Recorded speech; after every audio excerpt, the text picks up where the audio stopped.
खबरनामा, खबर से असर तक।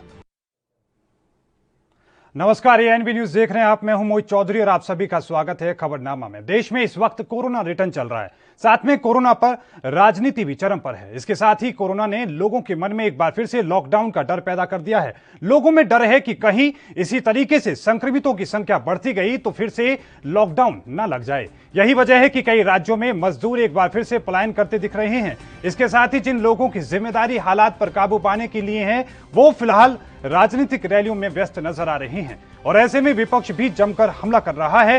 कांग्रेस राष्ट्रीय महासचिव प्रियंका गांधी ने उत्तर प्रदेश के मुख्यमंत्री योगी आदित्यनाथ पर इस पूरे मामले को लेकर हमला भी बोला है। प्रियंका गांधी का दावा है कि योगी आदित्यनाथ संक्रमितों के संपर्क में आए थे, फिर भी योगी आदित्यनाथ रैलियां कर रहे हैं। चुनावी रैलियों में हो रही लापरवाही का मामला अब दिल्ली हाईकोर्ट भी पहुंच चुका है, जहां पर नेता और लोग बिना मास्क के रैलियों में शामिल हो रहे हैं, जिस पर कोर्ट ने केंद्र सरकार और निर्वाचन आयोग को नोटिस भेजकर जवाब भी मांगा है। बढ़ती संक्रमितों की संख्या पर सवाल भी उठता है कि आखिरकार इसका समाधान क्या है। फिलहाल देश में वैक्सीनेशन का काम चल रहा है और कोरोना से लड़ने के लिए वैक्सीनेशन को एक बड़े उपाय के रूप में देखा जा रहा है। लेकिन सवाल यह भी कि आखिरकार वैक्सीनेशन प्रक्रिया इतनी ढीली क्यों है?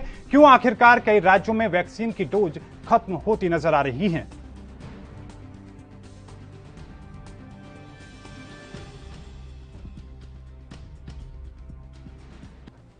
तो तमाम जो राज्यों के स्वास्थ्य मंत्री हैं इस पूरे मामले को लेकर चिंताजनक बेशक नजर आ रहे हैं। सरकार भी इस पूरे मामले को लेकर कदम उठा रही है, लेकिन लोगों के मन में जो डर है वो लगातार बढ़ता नजर आ रहा है। जिस तरीके से लगातार अलग अलग राज्यों की सरकारें जो कदम उठा रही हैं, कई जगहों पर नाइट कर्फ्यू लगाए गए हैं, कई जिलों में, कई शहरों में आलम यह है कि वहां पर लॉकडाउन की स्थिति बन चुकी है। महाराष्ट्र, मुंबई की हम बात करें तो वहां पर मिनी लॉकडाउन सरकार के द्वारा कहा जा रहा है, लेकिन वहां पर जो मजदूर काम करते हैं उन लोगों के मन में अब डर एक बार फिर से बढ़ने लगा है। वो लोग वापस अपने घर की ओर जाने लगे हैं। बात दिल्ली से सटे गाजियाबाद, नोएडा की भी करें तो वहां पर भी नाइट कर्फ्यू के लिए निर्देश दे दिए गए हैं और साथ में यह भी कह दिया गया है कि कोई भी शैक्षणिक संस्थान जो हैं वो नहीं खुलेंगे 17 अप्रैल तक। लेकिन जिन लोगों की परीक्षाएं चल रही हैं या प्रैक्टिकल चल रहे हैं उन्हें फिलहाल खोलने की इजाजत दी गई है। लेकिन साथ में सवाल यह कि आखिरकार बढ़ते कोरोना के इन मामलों को लेकर सरकार क्या कुछ कदम उठाएगी, क्योंकि लगातार ये आंकड़े बढ़ते नजर आ रहे हैं।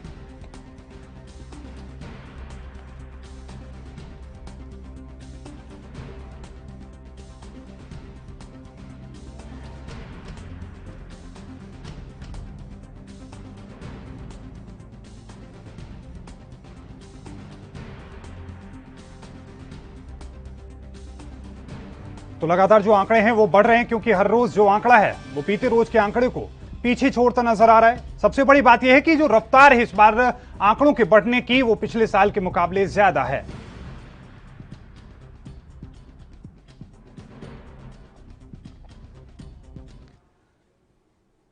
चर्चा की शुरुआत करें, लेकिन उससे पहले इस वक्त की एक बड़ी खबर महाराष्ट्र से आपको बता दें कि इस वक्त की बड़ी और महत्वपूर्ण खबर, सुप्रीम कोर्ट ने खारिज की अनिल देशमुख की याचिका। इस वक्त की बड़ी और महत्वपूर्ण खबर आपको बता दें कि हाईकोर्ट के आदेश को दी थी चुनौती। इस वक्त की बड़ी महत्वपूर्ण खबर, लगातार जो महाराष्ट्र सरकार के अंदर जो सियासी जंग देखने को मिल रही है उसी मामले को लेकर अनिल देशमुख और महाराष्ट्र सरकार को राहत नहीं मिली है। फिलहाल इसको लेकर कई बड़े गंभीर आरोप लगाए गए थे, करोड़ों सैकड़ों करोड़ रुपए को लेकर मामले को लेकर इसमें आरोप लगाए गए थे। अनिल देशमुख के ऊपर गृह मंत्री हैं, उन्होंने इस्तीफा दिया, लेकिन उस पूरे मामले को लेकर कोर्ट में भी अभी खींचतान जारी है। सुप्रीम कोर्ट ने इस पूरे मामले में अनिल देशमुख की जो याचिका थी उसको खारिज कर दिया है। कोर्ट के आदेश उन्होंने दिया था, लेकिन इसके साथ ही सुप्रीम कोर्ट में इस पूरे मामले को लेकर ले जाया गया। वहां पर भी अभी महाराष्ट्र सरकार को कोई राहत नहीं मिली। अनिल देशमुख और महाराष्ट्र सरकार को कोई राहत फिलहाल नहीं है। सर्वोच्च अदालत ने याचिका को खारिज कर दिया है और इसके साथ ही आपको बताते चलें कि खासा राजनीति देखने को मिली थी। अनिल देशमुख जो कि बड़े कद्दावर नेता हैं, उन्होंने इस्तीफा बेशक दे दिया है, लेकिन अभी भी उनकी जो बड़ी पहुंच रहती है और ऐसे में आज के इस आदेश के बाद एक बार फिर से बड़ा झटका कहीं ना कहीं है महाअघाड़ी सरकार के लिए, क्योंकि अनिल देशमुख, सिर्फ अनिल देशमुख के ऊपर ये आरोप नहीं थे बल्कि सरकार के ऊपर आरोप थे कि आखिरकार किस तरीके से इतने गंभीर बातें सामने आ रही है। 100 करोड़ रुपए महीने तक की इस तरह की जो बातें कही जा रही थी, मंथली लेने तक की बातें कही जा रही थी, उन तमाम पूरे मामले को लेकर जो लगातार विवाद था वो गहराता नजर आ रहा था। लेकिन अब हाईकोर्ट के आदेश के बाद में सुप्रीम कोर्ट ने भी इस पूरे मामले को लेकर महाराष्ट्र सरकार को कोई खास राहत नहीं दी है।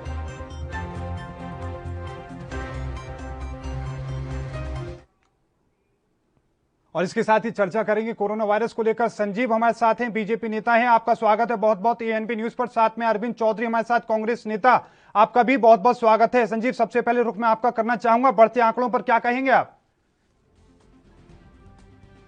संदीप त्यागी जी।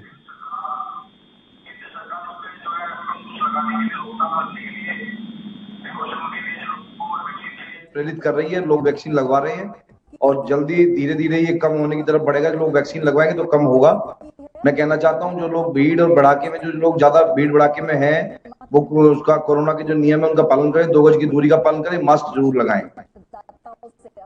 बस ये समाधान है, ठीक है। चौधरी साहब, आप क्या कहेंगे?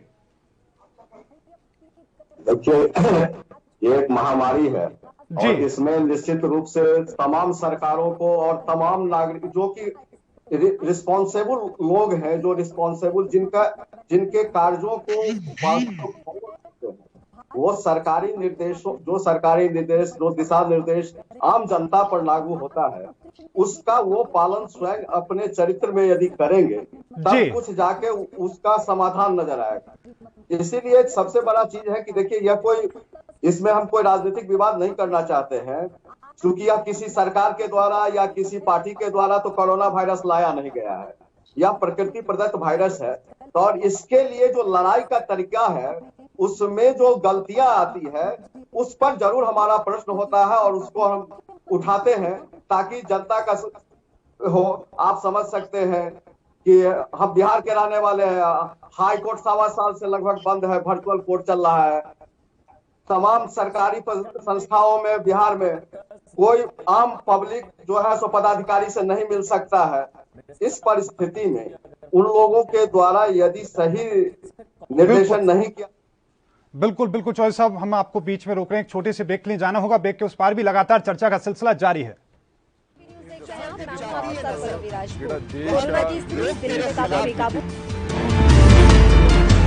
खबरनामा, खबर से असर तक।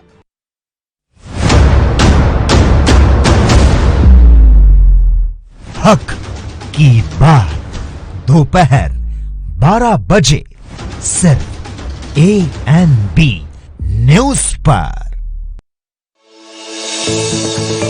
प्रधानमंत्री नरेंद्र मोदी जी के किसानों की आय दोगुनी करने के संकल्प को पूरा करने के लिए मुख्यमंत्री योगी आदित्यनाथ जी ने अनेक ऐतिहासिक कदम उठाए हैं। जहां एक ओर किसानों से किए वादे पूरे किए, वहीं दूसरी ओर किसानों को उपज का सही मूल्य सीधे उनके बैंक खातों में जा रहा है। उत्तर प्रदेश सरकार ने इस वर्ष भी एमएसपी पर गेहूं खरीदने की तैयारी कर ली है। गेहूं की बिक्री के लिए किसान भाई खाद्य एवं रसद विभाग के पोर्टल पर पंजीकरण करवाएं। किसानों की सुविधा के लिए टोकन की व्यवस्था की गई है। गेहूं की खरीद भारत सरकार द्वारा तय मानकों पर की जाएगी। सभी किसान भाइयों के लिए विशेष निर्देश है कि वे अपने गेहूं को अच्छी तरह से साफ करके लाएं। गेहूं की अच्छे से मड़ाई व उसाई कराएं। व किसान पंखे से धूल मिट्टी को दूर करें। छलने की मदद से कंकड़ पत्थर अलग करके गेहूं बिक्री के लिए क्रय केंद्र पर लाएं। किसानों की खुशहाली के लिए उत्तर प्रदेश सरकार सदैव प्रयासरत है। किसानों के साथ योगी सरकार। राष्ट्र धर्म रात 8 बजे सिर्फ एएनपी न्यूज पर।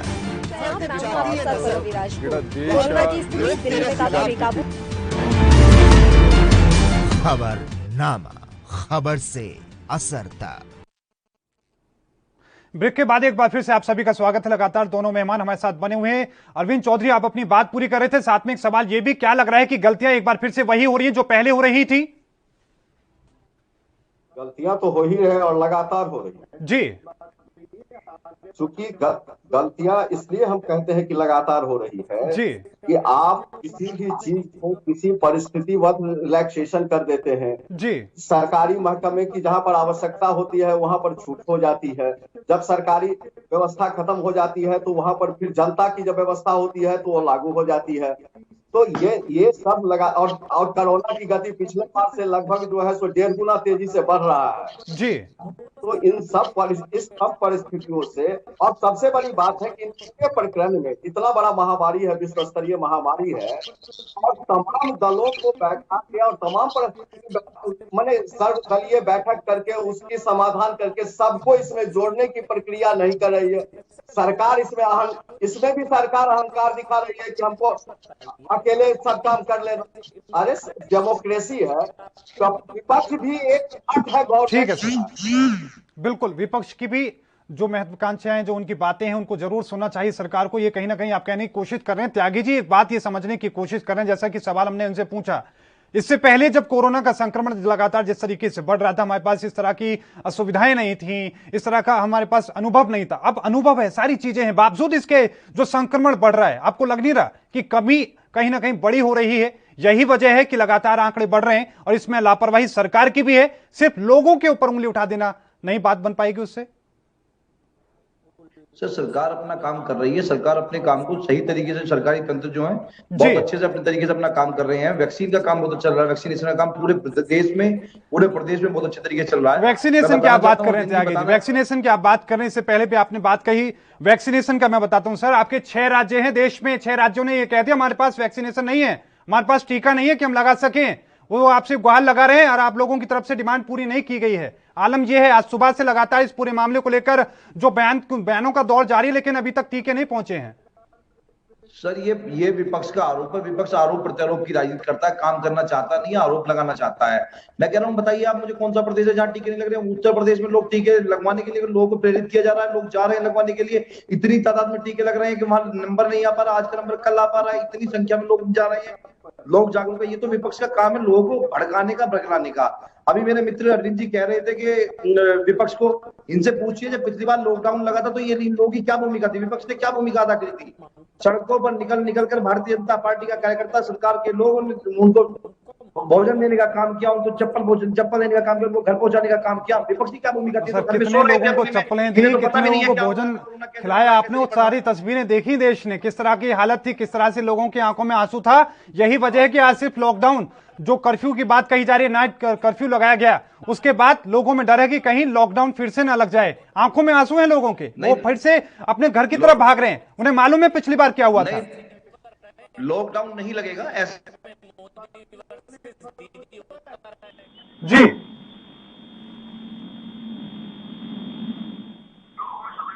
जी, ऐसा कुछ नहीं है कि लॉकडाउन की कहीं लॉकडाउन की तैयारी नहीं है, कहीं लॉकडाउन लगाने की कोई बात नहीं। ठीक है, मैं अरविंद चौधरी जी आपके पास आना चाहूंगा। आपको लगता है कि लॉकडाउन की बातें कह दी जाती हैं, अभी फिलहाल सरकार के द्वारा ऐसा कोई दावा नहीं किया जा रहा है कि लगा दिया जाएगा, लेकिन बढ़ते आंकड़ों के साथ में जो मन में लोगों की डर है, क्या आप उसको महसूस कर पा रहे हैं? आपको लगता है कि ऐसा कुछ हो सकता है? नहीं, सरकार कहे या नहीं करे, आप क्रियात्मक रूप में देख लीजिए। हमारे बच्चे, 2 बच्चे इंजीनियरिंग कॉलेज में पढ़ते हैं, पूरा 1 साल सेशन चला गया, अभी तक उनका क्लास शुरू नहीं हुआ। मणिपाल में क्लास शुरू हुआ था, 3 दिन क्लास चला, उनको वहां से वापस भेज दिया गया। हम वकील हैं, कोर्ट में जाते हैं, पूरा सवा साल हो गया। त्यागी जी पहले कमेंट पूरा हो जाए। जनरल कोर्ट नहीं चल रहा है। तीसरा चीज ये है कि रात्रि जो लॉकडाउन है बहुत सारे स्टेट में अभी ही बिल्कुल बहुत महत्वपूर्ण बात आप कह रहे हैं अरविंद चौधरी जी, इस पर हम और ज्यादा चर्चा भी करेंगे, लेकिन इस बीच एक और हमें छोटा सा ब्रेक लेना होगा। ब्रेक के उस पार भी लगातार चर्चा का सिलसिला जारी है।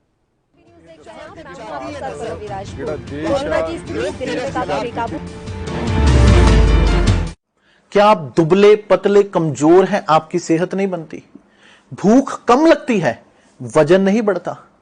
दरअसल मेन बात खाना पीना खाना नहीं है, मेन बात है खाया पिया लगना।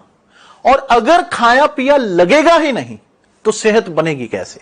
इसलिए हमारी संस्था सन्यासी आयुर्वेदा ने एक ऐसी दवा बनाई है जो कि आपके पाचन तंत्र को, आपके लीवर सिस्टम को ठीक करने का काम करती है। ताकि आप जो भी खाएं उसका पूरे का पूरा निचोड़ आपके शरीर को लगे, आपकी भूख बढ़े, खाया पिया सही से लगे, नया खून बने, हड्डियों में जान आए, वजन बढ़े, ताकत बढ़े, चेहरे पर नूर आए और आप मोटे तगड़े खूबसूरत पर्सनैलिटी के मालिक बन जाए। यह दवा पूरी तरह से आयुर्वेदिक होती है। इसका शरीर पर कोई भी साइड इफेक्ट, कोई भी नुकसान या दुष्प्रभाव नहीं होता। लड़के लड़कियां दोनों इसका इस्तेमाल कर सकते हैं और पहले 15 दिन के अंदर ही आपको इसका असर महसूस हो जाएगा। सिर्फ 650 रुपए की पूरे 1 महीने की दवा होती है और आप इसे घर बैठे 01145454545 पर फोन करके दवा मंगवा सकते हैं। गुरु नानक देव जी का 550वां प्रकाश पुरब शरदा भावना नाल मनाया। 70 ਲੱਖ ਸ਼ਰਧਾਲੂ ਪ੍ਰਕਾਸ਼ ਪੁਰਬ ਮਨਾਉਣ ਲਈ ਸੁਲਤਾਨਪੁਰ ਲੋਧੀ ਨਤਮਸਤਕ ਹੋਏ। ਕਰਤਾਰਪੁਰ ਲਾਂਘੇ ਦਾ ਉਦਘਾਟਨ ਕਰਕੇ ਸਿੱਖ ਸੰਗਤਾਂ ਨੂੰ ਸ੍ਰੀ ਦਰਬਾਰ ਸਾਹਿਬ ਕਰਤਾਰਪੁਰ ਦੇ ਖੁੱਲੇ ਦਰਸ਼ਨ ਦੀਦਾਰ ਕਰਵਾਏ। 4 ਵਰਿਆਂ ਤੋਂ ਪੰਜਾਬੀਆਂ ਦੀਆਂ ਧਾਰਮਿਕ ਭਾਵਨਾਵਾਂ ਦਾ ਖਿਆਲ ਰੱਖ ਰਹੀ ਪੰਜਾਬ ਸਰਕਾਰ। राष्ट्र धर्म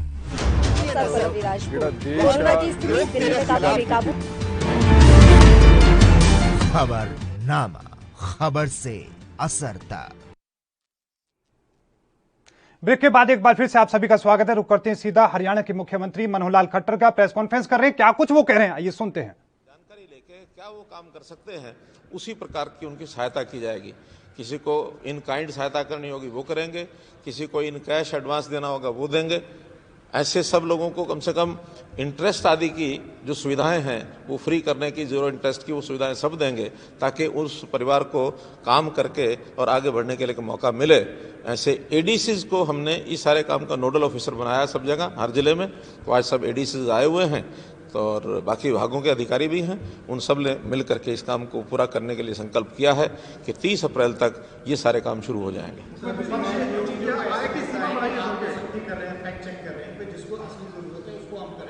लेकिन इसी मुद्दे पर 2-3 विपक्ष के नेताओं से बात होती है, वो कहते हैं कि भाई ये तो जो ईडब्ल्यूएस वाले हैं उनको भी डाउन कर देंगे, उनको भी नहीं छोड़ेंगे। देखिए, विषय ये नहीं है, ईडब्ल्यूएस को छोड़ने का विषय नहीं है। कमजोर में भी जो सबसे कमजोर है उसकी पहचान करना, फिर धीरे धीरे उसको आगे बढ़ाना। आज आखिर एक परिवार है जो बहुत ही निम्न स्तर पर है, उसकी पहचान करके पहले उसकी सहायता करना, फिर उससे आगे उसको आगे सहायता करते चले जाना। अन्यथा इससे पहले बहुत ऐसा होता रहा है कि जिसको सहायता वास्तव में चाहिए वो सहायता लेने के लिए भी आ नहीं सकता। हमारी सारी योजना ऐसे होती हैं कि योजना हमने दे दी, जिसको चाहिए आगे आके ले जाओ। ले जाने वाले हर तरीके का एक कुछ लोग ठीक भी हैं जो ले जा रहे हैं, कुछ जो ठीक नहीं है वो भी ले जाते हैं, लेकिन पात्र व्यक्तियों को चीज़ मिले उसके लिए एक साइंटिफिक तरीके से इस काम को किया जा रहा है। और मैं समझता हूँ ये हमने किसी को नहीं देखा करते हुए, हमने तो स्वयं इसकी योजना बनाई है और एक अच्छी योजना, जैसे बहुत योजनाएं हमारी हरियाणा की पहले भी अच्छी बनी हैं, उनको सबको बाकी प्रदेशों ने रेप्लिकेट किया है। और इस योजना के प्रति तो बहुत प्रदेशों ने और इवन विदेश के लोगों ने भी, पिछले दिनों में यूके के हाई कमिश्नर आए हुए थे, उन्होंने भी इस योजना की जानकारी ली और बहुत अच्छी लगी उनको कि रियल टाइम बेसिस पर ये डाटा इकट्ठा करके हर परिवार का एक अच्छी योजना बनाई जा सकती है। प्रयोग कर रहे हैं, मुझे लगता है इस प्रयोग में हमको सफलता मिलेगी।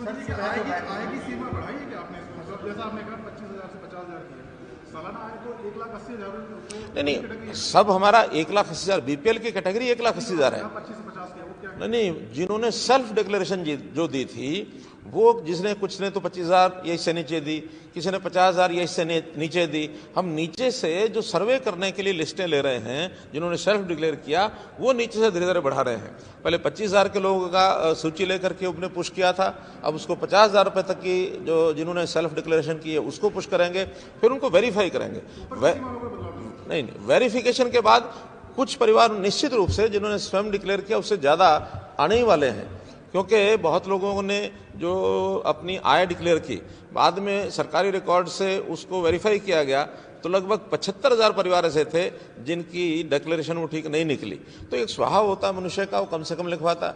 हमारे पास वेरिफिकेशन के जितने तरीके हैं उन सबको करके जो वास्तव में कम आय के होंगे उनको सहायता करें। शपथ में आपको जाना? मैं अभी जा ही रहा हूँ, समय हो गया मेरा।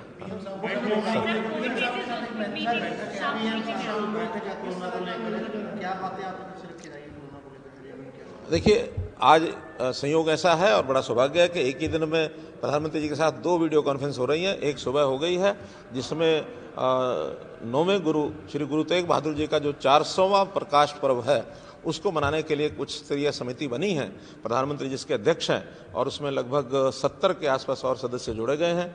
मुझे भी सौभाग्य मिला है एक सदस्य के रूप में उसमें रहने का। तो सारे देश भर के जो लोग थे उनमें से प्रमुख लोगों ने अपने विचार भी रखे, कुछ कार्यक्रमों के सुझाव भी दिए हैं 1 मई से, और वो प्रकाश पर्व का जो मनाने का कार्यक्रम है वो शुरू होगा दिल्ली से। अभी कुछ विचार किया जा रहा है, एक समितियां बनाएंगे पहले, और समिति बनाने के बाद ऐसे लोगों को बुला करके और विचार करके और सारे प्रदेश भर में क्या क्या कार्यक्रम होंगे। एक घोषणा आज मैंने की है कि यमुनानगर में जो बनने वाला हमारा मेडिकल कॉलेज है जिसकी हमने घोषणा की है उसका नाम श्री गुरु तेग बहादुर जी के नाम से रखा जाएगा। सर 14 तारीख से सार्वजनिक कार्यक्रम भी आप करेंगे, जिलाध्यक्षों के साथ बैठक भी हुई थी। 14 तारीख को डॉक्टर अम्बेडकर जी का जो जयंती का दिन है वो मेरा कार्यक्रम है प्रदेश स्तरीय, जैसे पहले भी हम प्रदेश स्तरीय कार्यक्रम करते हैं, और बाकी भी प्रदेश में अलग अलग जगह पर सब लोग डॉक्टर अम्बेडकर जयंती को मनाएंगे। कोरोना का भी डिपार्टमेंट के साथ बैठेंगे। डिपार्टमेंट ने कुछ बनाया, जो वर्तमान स्थिति आपको पता है, पहले मैंने बताया कि कोरोना फिर से दोबारा से बढ़ रहा है, आगे चिंता का विषय है, और सारे प्रदेश की। तो आपने सुना कि किस तरीके से लगातार जो बातें मुख्यमंत्री मनोहर लाल खट्टर के द्वारा कही गई। तो वहीं ब्रेक से पहले हमारे साथ लगातार चर्चा जारी थी और हमारे साथ दोनों मेहमान अभी भी बने हुए हैं। तो किस तरीके से त्यागी जी ने अपनी जो बात है वो रखेंगे, लेकिन साथ में अरविंद चौधरी जी, आप अपनी बात कह रहे थे कि स्कूल कॉलेजों की आप बात कर रहे थे, किस तरीके से छात्रों को भी इसका शिकार होना पड़ रहा है, किस तरीके से वो भी परेशान है, क्या कह रहे थे आप?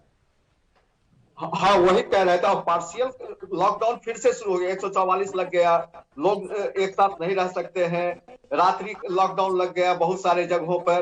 तो पार्शियल लॉकडाउन का प्रक्रिया जो शुरू होता है, दिक्कत सरकार के साथ ये है कि जब भी विपक्ष, जैसे कि राहुल गांधी फरवरी में ही कोरोना के बारे में सरकार को आगाह किया, तो सरकार के मंत्री कहने लगे कि अभी बजट सच चल रहा है और अभी राहुल गांधी को कोरोना सूझ रहा है। प्रियंका जी ने कहा कि मुख्यमंत्री आदित्यनाथ जो है सो वो कोविड के संपर्क में आए और वो मीटिंग कर रहे हैं। बिल्कुल बिल्कुल। जब सरकारी महकमे को सलाह देता है तो ये लोग इसको मजाक उड़ाते हैं, विरोध समझते हैं। तो इसका कोई मैंने सोच, इनके सोच पर हंसी आती है कि आपको सही सलाह, क्या राहुल गांधी ने गलत सलाह दिया था बिल्कुल हिंदुस्तान में कोरोना आने वाला है। तो ये दिक्कत ये है कि ये लोग विपक्ष के सही सलाह को समझने की स्थिति में ठीक है। त्यागी जी से जवाब ले लेते हैं, त्यागी जी से जवाब ले लेते हैं। संदीप त्यागी जी, आप क्या इन बातों का जवाब देना चाहेंगे? साथ में एक बात यह कि प्रियंका गांधी ने ट्वीट किया इस पूरे मामले को लेकर कि संक्रमित लोगों के संपर्क में योगी आदित्यनाथ थे और वो वहां जाकर रैलियां करते हैं, चुनावी रैलियां। मैं बताना चाहता हूं, अभी मेरे मित्र बता रहे थे कि कॉलेजों की बात कर रहे थे जी, तो मैंने बताना चाहता हूं जो अमेरिका जैसे विकसित देश, ब्रिटेन जैसे विकसित देश और इटली जैसे विकसित देश जो अपने आप को विकसित कहते हैं स्वास्थ्य के मामले में, हर चीज हर मामले में, वहां ये वैश्विक महामारी है, वहां जो है शैक्षिक संस्थान 1-1 साल के लिए बंद हो गए, वहां नहीं खुले हुए हैं। तो हिंदुस्तान में यहाँ पे ऑनलाइन क्लासेस चल रही हैं, इसको बरकरार बनाए रखे। उन्होंने 1 साल के लिए कार्यकाल शून्य कर दिया है, लेकिन हिंदुस्तान की सरकार ने उसको ऑनलाइन के माध्यम से सर वहां रैलियां नहीं पढ़ाई को खत्म नहीं किया। राजनीतिक रैलियां नहीं चल रही हैं, वहां पे बिना मास्क की रैलियों में लोग नहीं पहुंच रहे हैं। वहां पर हाई कोर्ट ने डांट नहीं लगाई है, फटकार नहीं लगाई है और ये नहीं कहा है कि इस पर जवाब दे केंद्र सरकार। मोहित जी, चुनाव आयोग के नियमों के अनुसार, चुनाव आयोग के नियमों को मद्देनजर रखते हुए रैली की जा रही है। रैलियों की धज्जियां विपक्ष उतार रहा है। आप देख लीजिए यहाँ पे गाजीपुर बॉर्डर देख लीजिए, टिकरी बॉर्डर देख लीजिए, बॉर्डर पे किसान मास्क के बैठे हुए। ये देश के वो भी हमारी गलती है, वो भी देश की जनता की गलती है। त्यागी जी वो भी तो आप ही की जिम्मेदारी है ना, अगर वो लोग भी अगर वहां पर आज भी बैठे हैं तो वो भी तो आपकी जिम्मेदारी है। बहरहाल उधर नहीं जाना, मेन बात यह है कि राजनीतिक रैलियां हो रही हैं, तमाम भीड़ वहां पर पहुंच रही है और आप लोग कह रहे हैं कि इस भीड़ को देखकर लग रहा है कि हमारी सरकार बनेगी। वहीं अगर स्कूल जाना चाहे कोई बच्चा, कॉलेज जो जाना चाहे, जिन लोगों ने फीस भर रखी है, जिन लोगों के स्कूल से रोजगार चलते हैं, उन लोगों के बारे में आपको क्या लगता है, कौन सोचेगा?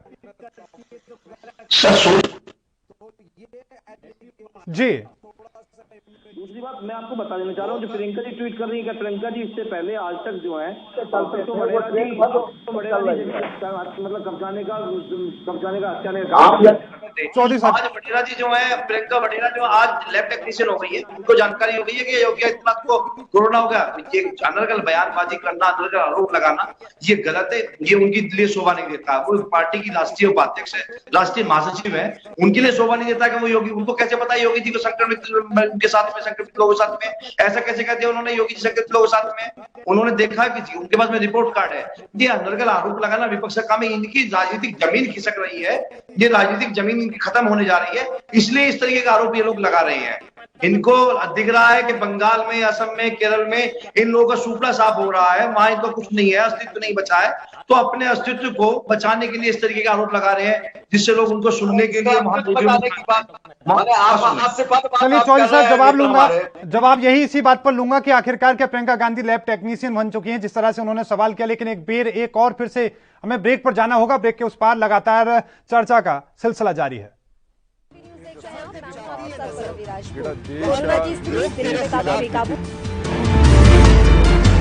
खबरनामा, खबर से असर तक।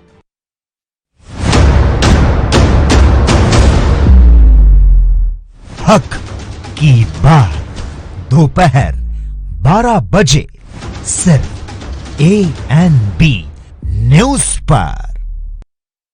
क्या आप दुबले पतले कमजोर हैं, आपकी सेहत नहीं बनती, भूख कम लगती है, वजन नहीं बढ़ता? दरअसल मेन बात खाना पीना खाना नहीं है, मेन बात है खाया पिया लगना। और अगर खाया पिया लगेगा ही नहीं तो सेहत बनेगी कैसे? इसलिए हमारी संस्था सन्यासी आयुर्वेदा ने एक ऐसी दवा बनाई है जो कि आपके पाचन तंत्र को, आपके लीवर सिस्टम को ठीक करने का काम करती है, ताकि आप जो भी खाएं उसका पूरे का पूरा निचोड़ आपके शरीर को लगे, आपकी भूख बढ़े, खाया पिया सही से लगे, नया खून बने, हड्डियों में जान आए, वजन बढ़े, ताकत बढ़े, चेहरे पर नूर आए और आप मोटे तगड़े खूबसूरत पर्सनैलिटी के मालिक बन जाएं।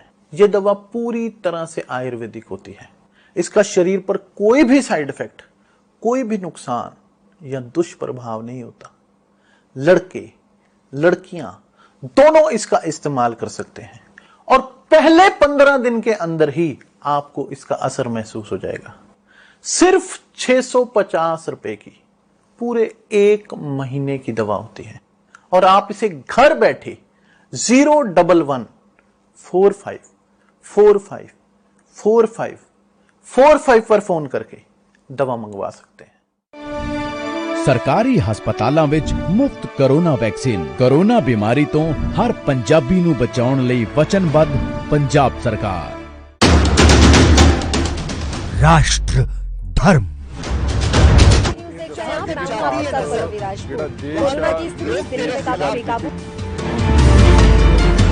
खबरनामा, खबर से असर तक। ब्रेक के बाद एक बार फिर से आप सभी का स्वागत है। लगातार चर्चा जारी है, दोनों मेहमान हमारे साथ बने हुए हैं। अरविंद चौधरी जी, क्या जवाब आप देंगे? जवाब इसमें क्या देना है, हमारे मित्र को शायद प्रियंका जी का इन्होंने ट्वीट ही नहीं पढ़ा है जी। और ये आगे यदि प्रियंका जी का ये ट्वीट पढ़े होते तो इस तरह का बात ये नहीं बोलते जी। प्रियंका जी ने अपने ट्वीट में ये कहा है कि मीडिया रिपोर्ट के आधार पर, बिल्कुल बिल्कुल, तो मीडिया के रिपोर्ट के आधार पर वो कोई टेस्ट नहीं कर रही थी। जो मीडिया में रिपोर्ट आया था उस आधार पर वे कहे कि जो प्रतिष्ठित लोग हैं, जो रिस्पॉन्सिबल लोग हैं, उनको अपने व्यवहार में जो है सो पारदर्शिता रखनी चाहिए ताकि जनता उसको फॉलो करे। अब कोविड महामारी से उन्होंने तो कोई आलोचना भी नहीं किया है, उन्होंने तो केवल एक सलाह के ये देना उनका एक नागरिक के तौर पर, बिल्कुल एक नागरिक के तौर पर भी ये एक अधिकार बनता है उनका जी। और किसी भी नागरिक का अधिकार बनता है कि यदि कोई प्रधानमंत्री, मुख्यमंत्री, अपोजिशन लीडर या कोई लीडर यदि इस तरह की घटना करता है तो उसको सलाह दे। बिल्कुल तो यह एक ठीक है सर, इस सलाह ठीक है। त्यागी जी बात आपने सुन ली, लेकिन असली बात यह है कि सिर्फ संक्रमितों में रहना, उनके संपर्क में आने वाली बात नहीं है। बात यह कि आप लखनऊ में जब होते हैं तब आप बोलते हैं भैया दूरी बनाकर रखें, मास्क पहनकर रखें, लेकिन वही योगी आदित्यनाथ जब दूसरे राज्यों में जाते हैं, वहां पर रैलियों में पहुंचते हैं, तो वो ना तो भीड़ का ख्याल रखते हैं, ना मास्क का ख्याल रखते हैं। उनके जो करीब में लोग खड़े होते हैं वो बिना मास्क के नजर आते हैं, तस्वीरें भी हम दिखा रहे हैं लगातार। मैं बताना चाहता हूं मोहित जी, चुनाव आयोग के मद्देनजर संवैधानिक संस्थाओं ने जो नियम कानून तय किए हैं उनके मद्देनजर चुनावी रैलियां हो रही हैं। उनमें कहीं भी चुनावी संवैधानिक संस्थाओं का कहीं उल्लंघन नहीं हो रहा है, संस्थाओं के खिलाफ कहीं काम नहीं हो रहा है। जो चुनाव आयोग ने नियम कानून तय किए हैं उनके अनुरूप रैलियां की जा रही हैं। अगर कहीं ऐसी कोई बात होगी तो चुनाव आयोग पे शिकायत हो, चुनाव आयोग बताए कहीं अगर कहीं ऐसा कुछ होगा तो। आप ये कहना चाहते हैं कि दिल्ली हाई कोर्ट ने जो नोटिस भेजा वो गलत भेजा है? दिल्ली हाई कोर्ट को जो लगता है कि वहां पर अवहेलना की जा रही है वो गलत लगता है? दिल्ली हाई कोर्ट कहां पे की जा रही है अवहेलना सर? दिल्ली हाई कोर्ट में दायर की गई थी याचिका और वहां पर नोटिस भेजा गया है चुनाव आयोग को, केंद्र सरकार को। यह कहा गया है कि वहां पर जो राजनीतिक रैलियां हो रही हैं उनमें नियमों का पालन नहीं किया जा रहा है, लोग मास्क नहीं पहन रहे हैं, नेता मास्क नहीं पहन रहे हैं, ऐसे लोगों को बैन किया जाए। यह याचिका थी, इसको लेकर नोटिस भेजा गया है सर। सर तो वो चुनाव आयोग फैसला लेगा ना, उसमें हम लोग और आप लोग क्या करेंगे? अगर चुनाव आयोग को लग रहा होगा कि ऐसा हुआ है, नियमों का उल्लंघन हुआ है, तो वो चुनाव आयोग फैसला लेगा। अगर नहीं त्यागी जी, चुनाव आयोग तो फैसला लेगा, फैसला केंद्र सरकार को भी लेना होगा, जिम्मेदारी उनकी भी है, जिम्मेदारी उन लोगों की भी है, उन लोगों की भी है जो मुख्यमंत्री हैं, जो सांसद हैं, बीजेपी हैं, और वो लोग वहां पर पहुंचते हैं, रैलियों में शामिल होते हैं, वो इस तरह के जो नियमों का ख्याल नहीं रख रहे हैं। नहीं सर, हमारे यहाँ हमारे सभी नेता, भारतीय जनता पार्टी के सभी शीर्ष नेतृत्व जो है इसका पालन कर रहा है। और योगी जी अभी सबसे पहले उत्तर प्रदेश में जब 45 ईयर्स के लोगों ने वैक्सीन लगवाई, सबसे पहले योगी वैक्सीन लगवाने वाले उत्तर प्रदेश के मुख्यमंत्री योगी आदित्यनाथ थे। तो सभी बड़े नेता हमारे यहाँ वैक्सीन लगवा रहे हैं, नियमों का पूरा पालन कर रहे हैं, पूरे पालन के साथ में वो रैलियां कर रहे हैं, सब कुछ कर रहे हैं। ये तो बिना वजह के विपक्ष के आरोप और विपक्ष की अनर्गल बयानबाजी है, क्योंकि जमीन खिसक रही है। जान रहे हैं कि इनका चुनाव में कुछ नहीं रहा है, प्रदेशों से सिमट रहे हैं, कांग्रेस बाहर हो रही है सभी प्रदेशों से, तो इसलिए ये लोग आरोपबाजी कर रहे हैं, इसलिए प्रियंका गांधी आरोपबाजी कर रही हैं। ठीक है सर, लेकिन एक सवाल जो बार बार आप वैक्सीनेशन को लेकर कह रहे हैं, महाराष्ट्र सरकार का आपने जवाब सुना होगा, किस तरीके से वहां के जो स्वास्थ्य मंत्री हैं राजेश टोपे, उन्होंने कहा। झारखंड के स्वास्थ्य मंत्री की आपने बात सुनी होंगी, आपने राजस्थान के स्वास्थ्य मंत्री की बात सुनी होंगी, किस तरीके से उन्होंने कहा कि जो मशीनरी उपलब्ध कराई गई थी केंद्र सरकार के द्वारा वो 2 से 3 घंटे के अंदर ही खराब हो गई। वास्तविकता जी की भाजपा के साथ दिक्कत ये है कि एक तो जो भाजपा से संवैधानिक प्रधानमंत्री मुख्यमंत्री जैसे पद पर बैठे हुए हैं, वो केवल समझते हैं कि भाजपा, वो ये नहीं समझते हैं कि पूरे देश या पूरा प्रदेश का नागरिक उनका नागरिक है। यदि कोई नागरिक उनके खिलाफ या उनके के लिए कोई परिस्थिति व संवैधानिक सलाह दे देता है तो उनका विरोधी हो जाता है। इसमें इतना उद्वेलित होने का कोई मामला नहीं है कि आप देख रहे हैं कि आप अभी तक ट्रेन को प्रॉपर नहीं कर पाए। यदि कोरोना ट्रेन को प्रॉपर नहीं होने के कारण स्थानीय मजदूर अभी भी गंभीर स्थिति में है, और यदि इस परिस्थिति में मुख्यमंत्री जैसे लोग यदि उसको नहीं ठीक ढंग से अपने आप प्रेजेंटेशन करते हैं, अब कोरोना वैक्सीन नहीं आ रहा है, कहे कि हम इसके लिए प्रयास कर रहे हैं। अरे जरूरी नहीं है कि 135 करोड़ का जनता है, 135 करोड़, लेकिन ये सच मानने के लिए तैयार है, कहेंगे सब कुछ सही हो रहा है। बिल्कुल यही बात सरकार प्रयास कर रही है जी, प्रयास कर रही है, लेकिन जब इस तरह की खामियां हैं वो सामने आए, उनको मानना भी नहीं है। त्यागी जी बात ये कि आपने सुना कि किस तरीके से जो महाराष्ट्र की सरकार की हम बात करें या फिर झारखंड के हम स्वास्थ्य मंत्री की हम बात करें, राजस्थान के स्वास्थ्य मंत्री की बात करें, राजस्थान के स्वास्थ्य मंत्री ने यह तक कह दिया कि आपने जो मशीनरी उपलब्ध कराई थी उनको वो सही तरीके से काम नहीं कर रही है, 2 घंटे में वो खराब हो चुकी है, इस तरह के आरोप लगाए गए। और झारखंड के स्वास्थ्य मंत्री ने तो यह तक कह दिया कि हमारे साथ सौतेला व्यवहार किया जा रहा है केंद्र सरकार के द्वारा। अब ऐसे में आप क्या कहेंगे? सर मैंने बताया ना, ये सारी चीजें विपक्ष जो है अपने प्रदेशों में क्यों बता रहा है, ऐसा कहीं और से क्यों नहीं आ रहा? पंजाब वाले मुख्यमंत्री क्यों नहीं करे? पंजाब भी तो कांग्रेस सरकार पंजाब भी तो कहे, लेकिन इन लोगों को कहीं ना कहीं अपने आप झोल बता करके दूसरे लोगों पर आरोप लगाना है। मैंने आपको पहले बताया, ये लोग आरोप लगाना चाह रहे हैं। महाराष्ट्र वाले में तो अपनी उनका कोरोना नहीं संभल पा रहा, उनसे अपनी सरकार नहीं चल पा रही है, तो कोरोना कैसे संभालेंगे? वो तो पैसे की लूटने में व्यस्त है। वो जनता कहाँ दिखाई दे रही है? महाराष्ट्र की सरकार जनता थोड़ी दिखाई दे रही है, उनको 100 करोड़ रुपए दिखाई दे रहे हैं, वो कोरोना कहाँ देख रहे हैं? लेकिन उत्तर प्रदेश में कोरोना दिख रहा है सर, उत्तर प्रदेश में जो मामले हैं वो नजर आ रहे हैं। वैक्सीनेशन के उत्तर प्रदेश के आंकड़े भी हैं सर मेरे पास। अब मैं बताऊं तो 1 तारीख से लेकर आज तक के हैं आंकड़े, किस तरीके से लगातार जो आंकड़े बढ़े हैं और वैक्सीनेशन जिस तरीके से किया गया है उसमें कितना फर्क है। लगातार जो जांच है वो कम होती नजर आ रही है। और वैक्सीनेशन की जिस तरीके से लगातार डिमांड बढ़ रही है कि ज्यादा से ज्यादा लगाई जाए, वो लग नहीं रही है और संख्या जो लगातार बढ़ती नजर आ रही है। सर, लोगों को जागरूक किया जा रहा है, लोग एक्टिव हैं। ऐसा है, असल में क्या उत्तर प्रदेश के अंदर पंचायत चुनाव चल रहे हैं, लेकिन बावजूद उसके भी लोग एक्टिव कर रहे हैं, उनको भटकाने के प्रयास कर रहे हैं। घर घर जाकर के वैक्सीन, हर प्राथमिक स्वास्थ्य केंद्र पर, हर पीएचसी पर अधिकारी बैठा हुआ है, वैक्सीन लगाने के लिए डॉक्टर बैठे हुए हैं, वैक्सीन लग रही है।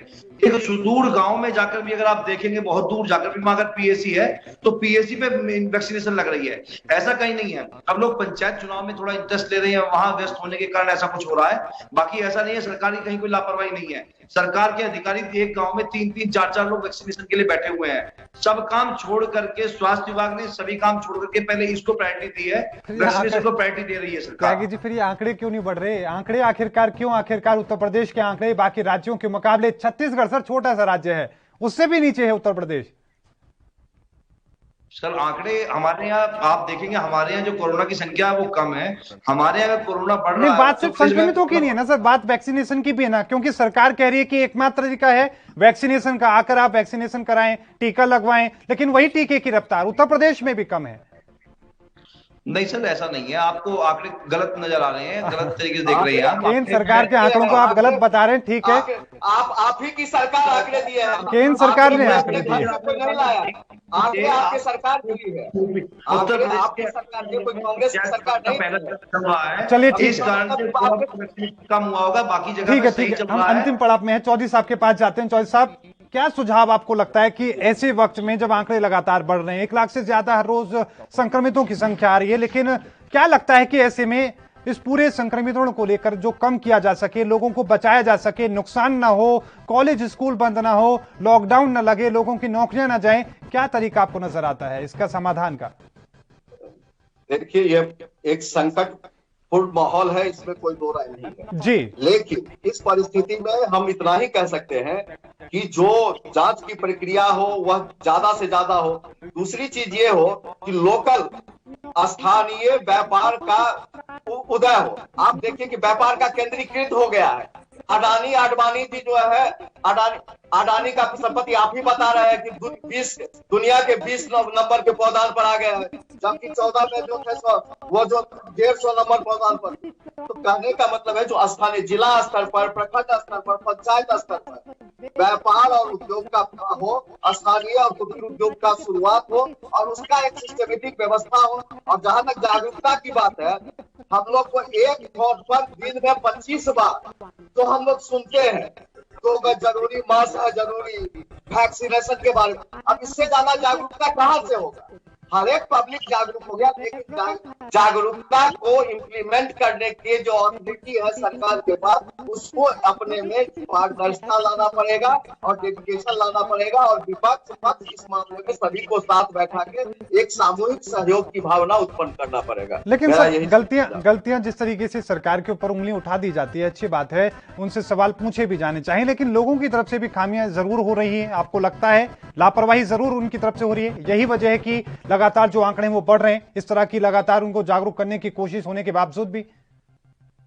चौधरी साहब, अरविंद चौधरी जी से संपर्क हमारा टूट गया है, त्यागी जी से हम संपर्क करते हैं। त्यागी जी, आप क्या कहना चाहेंगे, क्या लगता है आपको? सर, मैं कहना चाहूंगा, मैं आपके चैनल के माध्यम से सभी समस्त देशवासियों को मैं कहना चाहता हूं कि कोरोना एक वैश्विक महामारी है। इस महामारी से निपटने के लिए हमें WHO और केंद्र सरकार द्वारा जो निर्देश जारी किए गए उन निर्देशों का पालन करना है। कहीं हमें भीड़ भड़ाके में नहीं जाना, मास्क जरूर लगाना है, सैनिटाइजर का प्रयोग करना है और जब कहीं जाए तो 2 गज की दूरी का प्रयोग करना है। यही मैं आपके चैनल के माध्यम से कहना चाहता हूँ। लोगों को इससे बचना होगा। ये वैश्विक महामारी ऐसा नहीं है कि यही एक यहाँ हिंदुस्तान की महामारी है, वैश्विक महामारी है, पूरे विश्व में फैली हुई है। तो इस महामारी से बचने के लिए यही इसके सरल उपाय हैं, इन्हीं को हमें करना। जो वैक्सीन कहीं भी लग रही है पूरे देश में, हमें जाके वैक्सीन लगनी होगी। लेकिन त्यागी जी, वैश्विक बीमारी है यकीनन, और साथ में जिस तरीके से इस बार जो रफ्तार है मुझे लगता है कि बाकी देशों के मुकाबले बहुत तेजी से है। हालांकि मौत के आंकड़े उस तरीके से नहीं है, लेकिन बावजूद इसके लोगों में जो डर पैदा करने का काम है वो जरूर इस वेव ने कर दिया। लेकिन साथ में क्या लगता है कि सरकार किस तरीके से इस पूरे मामले को लेकर कदम उठा सकती है कि लोगों के रोजगार पर भी कोई असर ना हो, स्कूल खुले, कॉलेज खुले और इस तरह के जो संक्रमण के मामले सामने आ रहे हैं उन्हें भी रोका जा सके? नहीं, इस पे सरकार पूरी अपनी निगरानी रखे हुए है और कहीं लॉकडाउन की स्थिति नहीं बनी, किसी का भी रोजगार ऐसा कहीं नहीं आएगा, रोजगार को संकट नहीं आएगा, सभी लोगों को रोजगार भी मिलेगा और ना लॉकडाउन रहेगा। इसके लिए जो है सरकार अपनी पूरी तरीके से तैयारी किए हुए और कहीं भी कोई घबराने की और चिंता करने की कोई आवश्यकता नहीं है। लॉकडाउन की स्थिति पूरे देश में कहीं नहीं है। ठीक है, ये महाराष्ट्र जैसे प्रदेश। ठीक है सर। अरविंद चौधरी जी, आखिरी कमेंट आपका होगा, क्या संदेश आप जनता के बीच में देना चाहें? क्या आप उनसे कहना चाहेंगे कि किस तरीके से हमें लड़ना है इनसे, किस तरीके से सहयोग की आप उम्मीद करते हैं? देखिए, हम सरकार से दो अपील मात्र करना चाहते हैं। सरकार से ये करना चाहते हैं कि जितने भी छोटे बड़े दल हैं, सामाजिक संगठन है, सभी को साथ लेके इस महामारी में राजनीतिक पूर्वाग्रह से हटकर सभी को सहयोग लेके जनता का अवेयरनेस करने का, और जनता से हम ये रिक्वेस्ट करना चाहते हैं कि इस महामारी में दौड़ धूप के अलावा वे स्थानीय स्तर पर अपने व्यापार, अपने रोजगार की शुरुआत करें और सरकार उनको सहयोग करे और तमाम लोग सहयोग करें, ताकि एक जो देश की स्थिति, ये कह मित्र बोले रोजगार नहीं जा रहा है, अब क्या बता रहे, रोजगार की तो ऐसी स्थिति हो गई कि बिल्कुल। बहुत बहुत धन्यवाद आप दोनों मेहमानों का आज की इस चर्चा में हिस्सा लेने के लिए, अपने पार्टी का पक्ष रखने के लिए। कोशिश ये कि किस तरीके से लगातार संक्रमण बढ़ रहा है उसको लेकर किस तरह के मामले हैं, क्या कुछ इसका समाधान हो सकता है। आज के लिए खबरनामे में इतना ही। देखते रहिए एनबी न्यूज। मुझे दीजिए इजाजत। धन्यवाद।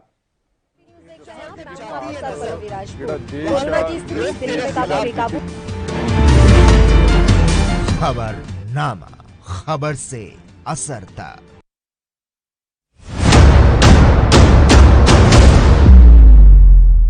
हक की बात दोपहर 12 बजे सिर्फ एएनबी न्यूज पर। ਦੇਸ਼ ਦੇ ਨਾਲ ਹੀ ਪੰਜਾਬ ਵੀ ਕੋਵਿਡ-19 ਤੋਂ ਬਹੁਤ ਜ਼ਿਆਦਾ ਪ੍ਰਭਾਵਿਤ ਹੋਇਆ, ਜਿੱਥੇ ਇੱਕ ਪਾਸੇ ਸਾਰੇ ਰੋਜ਼ਗਾਰ ਧੰਦੇ ਬੰਦ ਹੋ ਗਏ ਸੀ ਤੇ ਦੂਜੇ ਪਾਸੇ ਮਜ਼ਦੂਰਾਂ ਤੇ ਆਮ ਲੋਕਾਂ ਨੂੰ ਰੋਟੀ ਪਾਣੀ ਦੇ ਲਾਲੇ ਪੈ ਰਹੇ ਸੀ। ਇਸ ਦੌਰ ਵਿੱਚ ਵੀ ਪੰਜਾਬ ਦੀ ਕੈਪਟਨ ਅਮਰਿੰਦਰ ਸਿੰਘ ਸਰਕਾਰ ਨੇ ਲੋਕਾਂ ਦਾ ਹੌਸਲਾ ਨਹੀਂ ਟੁੱਟਣ ਦਿੱਤਾ ਤੇ ਉਹਨਾਂ ਲਈ ਰਾਸ਼ਨ ਪਾਣੀ ਦਾ ਤੇ ਹੋਰ ਲੋੜੀਂਦੀ ਸਮੱਗਰੀ ਦਾ ਵੀ ਇੰਤਜ਼ਾਮ ਕੀਤਾ ਸੀ। ਪ੍ਰਸ਼ਾਸਨਿਕ ਸੁਧਾਰ ਤੇ ਜਨਤਕ ਸ਼ਿਕਾਇਤ ਵਿਭਾਗ ਨੇ ਪਰਿਵਾਰ ਭਲਾਈ ਵਿਭਾਗ ਨਾਲ ਸਲਾਹ ਮਸ਼ਵਰਾ ਕਰਕੇ ਕੋਵਿਡ-19 ਦੇ ਫੈਲਾਅ ਉੱਤੇ ਕਾਬੂ ਪਾਉਣ ਲਈ ਕੋਵਾ ਐਪ ਵਿਕਸਿਤ ਕੀਤਾ ਸੀ, ਜਿਸ ਨਾਲ ਆਨਲਾਈਨ ਰਜਿਸਟ੍ਰੇਸ਼ਨ, ਹਸਪਤਾਲਾਂ ਤੇ ਲੈਬਾਂ ਤੇ ਹੋਰ ਭਲਾਈ ਦੀ ਜਾਣਕਾਰੀ ਨੂੰ ਵਿਕਸਿਤ ਕੀਤਾ ਗਿਆ। ਜੋ ਵੀ ਪੰਜਾਬ ਸਰਕਾਰ ਵੱਲੋਂ ਇੱਕ ਐਪ ਬਣਾਈ ਗਈ ਸੀ, ਜੋ ਕਿ ਪਿਛਲੇ ਸਾਲ ਜਦੋਂ ਕੋਵਿਡ ਦੀ ਲਹਿਰ ਸ਼ੁਰੂ ਹੋਈ ਹੈ, ਇਮੀਡੀਏਟਲੀ ਇਹ ਸੋਚਿਆ ਗਿਆ ਕਿ ਕੋਵਾ ਐਪ ਬਣਾ ਦਿੱਤੀ ਜਾਵੇ, ਜਿਸ ਦੇ ਵਿੱਚ ਬਹੁਤ ਸਾਰੀਆਂ ਫੈਸਿਲਿਟੀਆਂ ਸੀਗੀਆਂ। ਉਸ ਵੇਲੇ ਕੋਵਿਡ ਬਾਬਤ ਜਾਣਕਾਰੀ ਤੇ ਕੋਈ ਵੀ ਜਿਵੇਂ ਮਾਈਗ੍ਰੈਂਟਸ ਵਗੈਰਾ ਵੀ ਆ ਜਾ ਰਹੇ ਸੀ, ਉਹਦੀ ਰਜਿਸਟ੍ਰੇਸ਼ਨ ਤੇ ਆਪਣੇ ਕੋਵਿਡ ਟੈਸਟ ਕਰਾਉਣ ਦੀ ਵੀ ਉਹਦੇ ਵਿੱਚ ਤੁਸੀਂ ਰਜਿਸਟਰ ਕਰਾ ਕੇ ਵੀ ਜਾ ਸਕਦੇ ਸੀ। ਤੇ ਹੁਣ ਟੀਕਾਕਰਨ ਦੀ ਮੁਹਿੰਮ ਦੇ ਵਿੱਚ ਵੀ ਪੰਜਾਬ ਸਰਕਾਰ ਨੇ ਇਹ ਬਹੁਤ ਅੱਛਾ ਉਪਰਾਲਾ ਕੀਤਾ ਹੈ। ਕੋਵਾ ਐਪ ਦੇ ਥਰੂ ਤੁਸੀਂ ਆਪਣੇ ਆਪ ਨੂੰ ਪਹਿਲਾਂ ਸੈਲਫ ਰਜਿਸਟਰ ਕਰਕੇ ਆਪਣੀ ਸਰਜਨ ਸਾਈਟ ਚੂਜ਼ ਕਰਕੇ ਤੁਸੀਂ ਉੱਥੇ ਜਾ ਕੇ ਆਪਣਾ ਟੀਕਾ ਲਗਾ ਸਕਦੇ ਹੋ। ਐਪਲੀਕੇਸ਼ਨ ਦੇ ਸਮੇਂ ਦੀ ਲੋੜ ਅਨੁਸਾਰ ਇਸ ਦੀ ਵਿਆਪਕ ਵਰਤੋਂ ਅਤੇ ਉਪਲਬਧ ਵਰਤੋਂ ਦੇ ਮਾਮਲਿਆਂ ਲਈ ਪ੍ਰਸਿੱਧੀ ਵੀ ਹਾਸਲ ਕੀਤੀ ਹੈ। ਨਾਲ ਹੀ ਕੋਰੋਨਾ ਫੈਲਣ ਦੇ ਮਾਮਲੇ ਵੀ ਘਟੇ ਸੀ। ਆਨਲਾਈਨ ਰਜਿਸਟ੍ਰੇਸ਼ਨ ਕਰਾਈ ਸੀ ਆਪਣੇ ਰੈਜ਼ੀਡੈਂਸ ਤੋਂ ਹੀ, ਤੇ ਮੈਂ ਇੱਥੇ ਸਿੱਧਾ ਟੀਕਾਕਰਨ ਸੈਂਟਰ ਤੇ ਆਇਆ।